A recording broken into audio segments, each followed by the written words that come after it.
Sri Sachidananda Sadguru Sainath Maharaj Ki Jai. Sri Sai SATCHARITRA, an Insight. Episode 232. My humble prostrations at the lotus feet of our Sadguru Sai.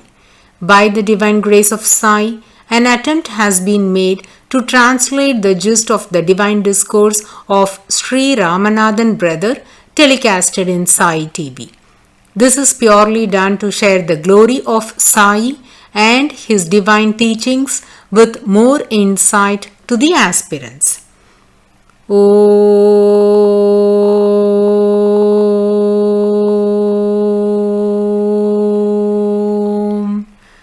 Gurur Brahma, Gurur Vishnu, Gurur Devo Maheshwaraha, Gurur Sakshat Parabrahmam, Tasmai Shri Gurave Namaha.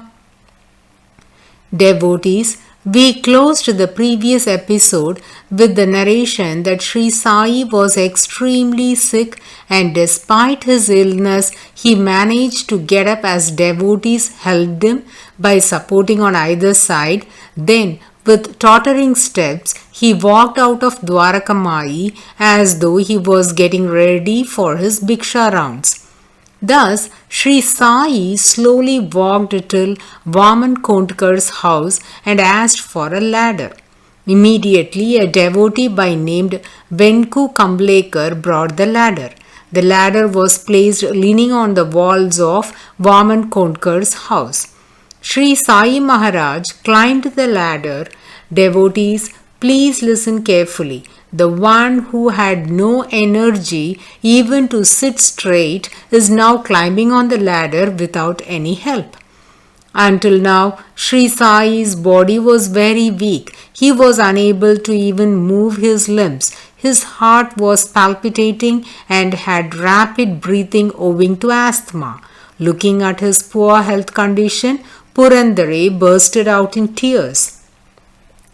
But now, to everyone's astonishment, Sri Sai Maharaj is climbing the ladder at a rapid speed as that of a young lad, on his own without anyone's support.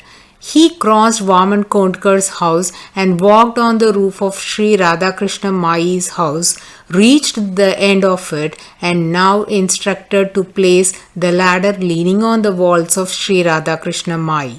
But instead of descending from the ladder, he resumed his previous condition and began to cry out, "Please help!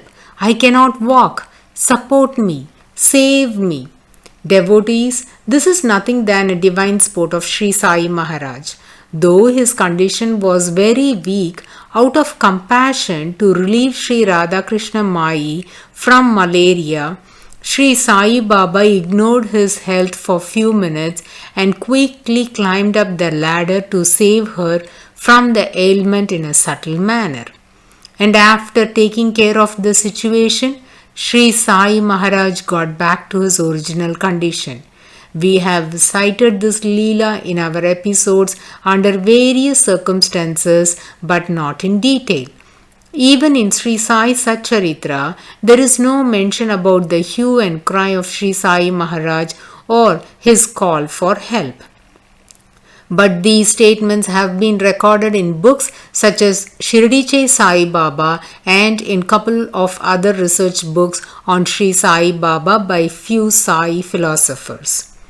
All the villagers were watching the above scene, and Tatya Kote Patil, that is Bayaji Bai's son, who considers Sri Sai Maharaj as his maternal uncle, was also standing there. He always plays pranks with Sri Sai Baba, so in a playful mood asked, "If I save you, what will you give me in return?" Sri Sai said, "I will pay you ₹10. Tatya said, "That's fine. But first let me know, why did you climb on the roof?" Devotees, this whole universe is functioning at the will of the Supreme God, Sri Sai, whereas he is pretending as though he is answerable to a normal human being like us. We don't know if it is illusion that is veiling everyone there and making them forget that they are talking to the all-pervasive God and not a mortal being. Now to answer Tatya, Sri Sai said a parable. Some people ran towards me fiercely and wanted to kill me. Fearing for death, I quickly climbed the steps on the ladder, but now I am scared to get down. The gist of Sri Sai's narration is the messengers of Lord Yama approached Sri Radhakrishna Mai, leaving no chance of her survival. So, to save her, ignoring his troubles, Sri Sai made tottering steps and with great difficulty climbed the ladder to chase away the messengers of Lord Yama. Therefore, this situation is described by Sri Sai Maharaj by substituting him in the place of Radhakrishna Mai, but actually the messengers of Lord Yama had come for Radhakrishna Mai and they fled away as Sri Sai Baba approached them fiercely. Then Sri Sai Baba gave ₹2 to the person that brought the ladder. Thus, there are many perspectives for every Leela performed by Sri Sai Maharaj. Though it is not intelligible for mortals like us, the Supreme Lord Sri Sai has executed those miracles with a purpose. Let us now continue to listen to Sri Sai Leelas experienced by Purandare. Once Sri Sai Maharaj told Purandare, "Bow, whatever copper coins you have, please bring all of those." Purandare was lodging in Satewada. He brought all the coins he had and placed them in front of Sri Sai. Receiving all of them, Sri Sai Baba bundled them in a cloth and placed it inside his kafni pocket. The bundle was a huge one, whereas his pocket was not deep enough to hold those coins. Surprisingly, none could understand where all those coins found their place in the pocket. Purandare points out that these coins were tightly bundled so that they couldn't make any noise even when they rub against each other. Sri Sai Maharaj used to bundle the coins collected from the devotees in a cloth bag or in a piece of rag and pocketed them in his kafni. The same activity he did for Nana and Kaka. When none is around, Sri Sai Baba would pick up those coins, rub them hard on the floor, saying, "Nana che, Nana che, Kaka che, Kaka che." We are not sure if Sri Sai Maharaj did the same for Purandare also. Observing the keenness Sri Sai showed in collecting the coins, we can be sure that Sri Sai might have rubbed those coins saying Bhav che, denoting Purandare. By rubbing the coins collected from the devotees, Sri Sai Maharaj negated all the bad effects of Kaka's and Nana's karma. Sri Sai Baba loved Purandare, hence it is believed that he might have done the same thing for him as well. Generally, whenever Purandare came for darshan, Sri Sai Baba would ask him to give ₹2 as dakshana. Immediately he would offer it. This happened frequently. Purandare's relationship with Sri Sai Baba was that of a father and son. He used to throw tantrums as he would do to his own father. One day, Purandare asked Sri Sai Baba, "Baba, what is this? You're always pestering me by asking ₹2. Where are you going with these ₹2? What are you going to do with those?" Sri Sai responded, "Bob, I am not asking for copper coins, but ₹2 indicates two qualities, that is faith and patience." Instantly, Purandare replied, "I have already submitted those to you, Baba." This reflects the spiritual maturity of Purandare. On another instance, Sri Sai asked for dakshana from Purandare and he gave all the money he had. Then Sri Sai Baba said, "Give away all the coins that you have with you." Purandare picked up everything from him and offered it. But Sri Sai said, "There is still 2 annas in your pocket. Give it to me." Purandare then realized that he had 2 more coins with him and offered it to Sri Sai. This has become a custom. Every time Purandare came to Shiradi, Sri Sai would empty his pocket. All this exhibits the close association of Sri Sai Maharaj and Purandare.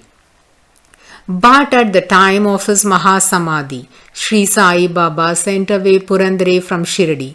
Usually, the great saints are a personification of dispassion, and Sri Sai Maharaj is not an exception to this.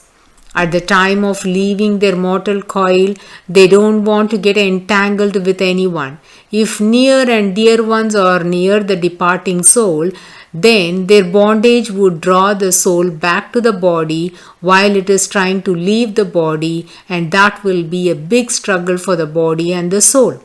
To avoid this situation, usually close acquaintances would be asked to stay away from the soul that is ready to depart. Similarly, the Supreme Lord incarnates on earth taking human form for the welfare of mankind. During their tenure, they would have drawn many aspiring souls and guided them to attain liberation. In this process or spiritual journey, many would have become his ardent devotees and developed a close bondage, and this association will bloom into loving devotion. Once we develop attachment with them, then we will never want them to leave us. If this is for even the mortal relationship, then what to say about the devotees of the Supreme Lord? They cannot bear the separation from their God, hence will shatter and burst out in tears when the God on earth decides to leave his mortal body. This will become a greatest impediment to the Supreme Soul to depart, and that's the reason for the saints to keep their ardent devotees away from them when they decide to attain Mahasamadhi. All of us are aware that Purandare and Dikshit were fervent devotees of Sri Sai Maharaj. 15 days prior to his Mahasamadhi, around end of September, Sri Sai Baba called both these devotees and sent them back to Mumbai. Once the Guru gives an instruction, the devotee will not surpass it. So they both came to take the blessings of Sri Sai Maharaj. The most merciful Lord smeared Udi on their forehead and blessed both. While they were descending the stairs of Dwarakamai, Sri Sai Maharaj uttered the most significant statement. My Tarbat, that is, tomb, will also speak. My name will also speak. My Matti, that is, soil, will also respond. Omniscient Sri Sai Baba knew that this was their final meeting with him, so as an assurance to them, the great Lord spoke these very remarkable words. Whereas Dikshit and Purandare couldn't comprehend much on this uttering because Sri Sai Maharaj was very healthy and developed a slight fever on September 28, 1918. Though Sri Sai Baba used specific words like tomb and soil, they never expected that Sri Sai Baba's Mahasamadhi will happen this soon, as he didn't show any symptoms of illness or signs of impending death. Accordingly, Purandare and Dikshit went to Mumbai.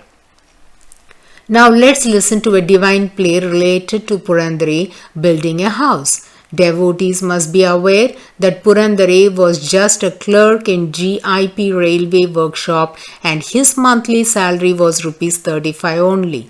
This income will not be even sufficient to manage his household expenses. Then how can he think of building a house?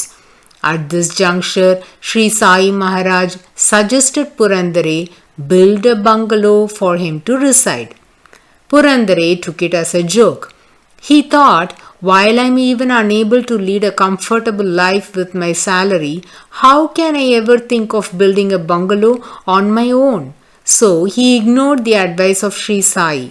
Whereas Sri Sai Maharaj was not joking. There is a saying by Lord Krishna to Arjuna which is known as the essence of Bhagavad Gita that goes thus: Nimitra Matra Bhava, which means you strive hard and I will accomplish the work using you as an instrument.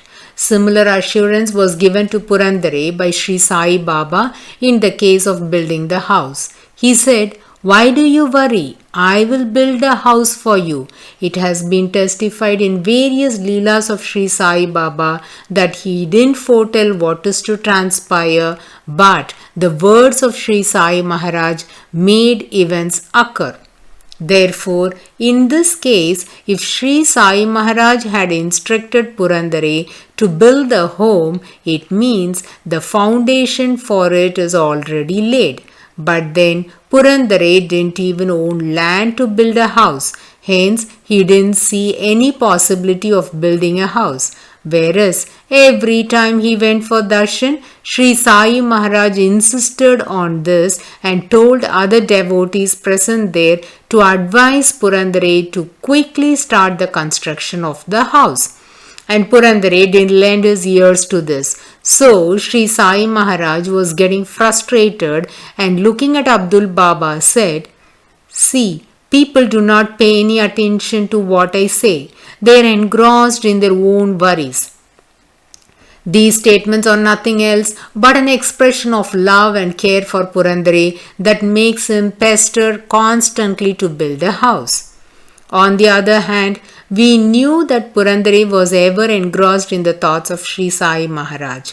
He wanted to serve Sri Sai Baba through all means, be it in planting flowering plants to use for his puja, safeguarding the valuable offerings made by the devotees, getting Dwarakamayi and Chavadi a conducive place for Sri Sai Baba's stay, or laying fence to safeguard the Lendi Bagh, and so on.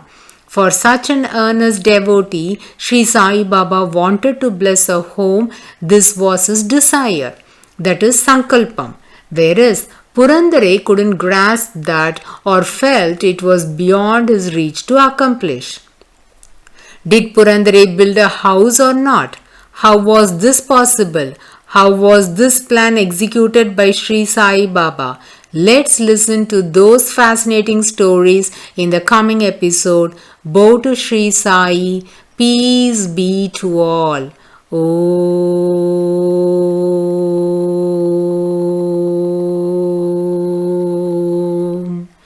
Sai Ram.